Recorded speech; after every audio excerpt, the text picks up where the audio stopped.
बिस्मिल्लाहिर्रहमानिर्रहीम अस्सलाम वालेकुम। Welcome back to my channel. आप लोग कैसे हैं? और अल्हम्दुलिल्लाह मैं भी बिल्कुल ठीक ठाक हूँ। अल्लाह पाक हम सबको जो है ना अपनी रहमत के साए में रखे। और इसी दुआ के साथ आज का व्लॉग बहुत मज़े का, आपने पूरा वॉच करना है और वीडियो को लाइक भी कर दिया करें क्योंकि लाइक बहुत कम आते हैं। और शेयर भी कर दिया करें। और जी 2-3 लफ्ज़ कमेंट में भी प्यार मोहब्बत के लिख दिया करें, हौसला अफजाई हो जाती है।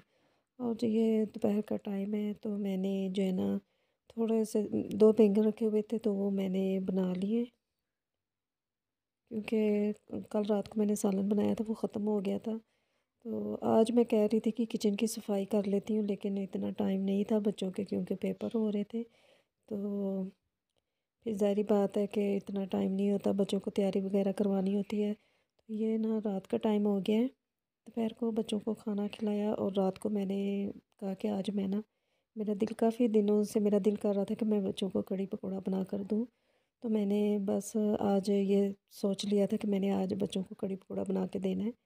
और आधा किलो दही लिया था मैंने और इसके अंदर थोड़ा सा 1 कप के बराबर मैंने बेसन ऐड कर दिया और इसको मैंने अच्छी तरह ब्लेंड कर लिया। और लहसुन, अदरक, हरी मिर्चियाँ, टमाटर, इनको सबको मैंने जो है ना, जैसे हंडिया का मसाला बनता है ना, तो इस तरह मैंने बनाया। और थोड़ी सी मैंने इसके अंदर ना मेथी, सूखी मेथी नहीं होती, वो भी ऐड की थी कि उससे काफ़ी अच्छा फ्लेवर आ जाता है कड़ी का। तो इतनी मैंने कड़ी बनानी थी कि वो ना जैसे उबलती है ना, इस तरह अच्छे तरीके से उबले, फिर ज़ाहिर बात है कि उसका टेस्ट काफ़ी अच्छा आ जाता है। ये ना हो कि बेसन इसके अंदर ज़्यादा डाल दें तो वो बस ऐसे ही गाढ़ी सी जल्दी सी तैयार हो जाए।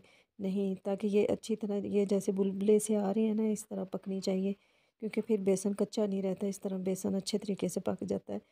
तो मेथी डाली थी, मेथी का काफ़ी अच्छा फ्लेवर आ रहा था। और मैंने पकोड़े पहले ही बना लिए थे। और क्योंकि मेरे बच्चों ने ना पहले कम से कम आधे पकोड़े खा लिए थे, और साथ साथ वो पेपर याद कर रहे थे और साथ पकोड़े भी खा रहे थे। तो फिर बस ये थोड़े से, क्योंकि कड़ी जो है ना पकोड़ों के साथ ही अच्छी लगती है, तो जो पकोड़े बचे थे वो मैंने डाल दिए। और पकोड़ों के अंदर भी मैंने थोड़ी सी मेथी डाली थी, क्योंकि मेथी की वजह से पकोड़े भी काफ़ी जो है ना मज़े के थे। मैंने थोड़ा सा सब्ज़ धनिया डाल दिया और यकीन करें बहुत मज़े की बनी थी। और इसके साथ मैंने रोटियां बनाई थी। आजकल मैं व्लॉग इसी वजह से मैं नहीं बना पा रही, क्योंकि बच्चों के पेपर चल रहे हैं और टाइम बस ऐसे ही जल्दी से गुजर जाता है और पता भी नहीं चलता।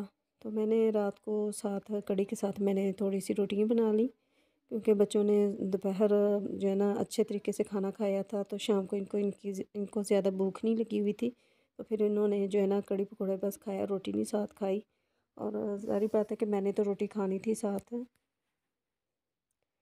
और अगर आपको व्लॉग पसंद आए तो लाइक शेयर भी कर दिया करें और दुआओं में याद रखें। अल्लाह हाफिज़।